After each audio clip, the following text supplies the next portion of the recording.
கடும் கோடை வெயில் காரணமாக வைகை அணை முற்றிலும் வற்றியதால் மதுரை மாநகராட்சிக்கு வழங்கப்பட்டு வந்த குடிநீர் விநியோகம் முழுமையாக நிறுத்தப்பட்டது.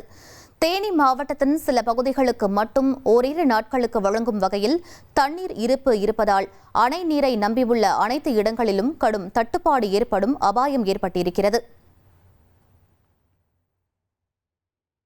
வைகை அணையின் அடிமட்டத்தில் தேங்கியுள்ள தண்ணீர் குடிப்பதற்கு உகந்தது அல்ல என தமிழ்நாடு குடிநீர் வடிகால் வாரியம் தெரிவித்துள்ளது. சுத்திகரிக்க முடியாத அளவுக்கு அடர் பச்சை நிறத்தில் இருப்பதால் அதனை பயன்படுத்த வேண்டாம் என கேட்டுக் கொண்டுள்ளது. 1,28,00,000 மனங்களை வென்ற தந்தி டிவி யூடியூப் சேனல். தவிர்க்க முடியாத தம்ப்நெயில், கலக்கலான கான்டென்ட்ஸ். நீங்களும் இந்த குடும்பத்தில் இணைய இப்பவே சப்ஸ்கிரைப் பண்ணுங்க.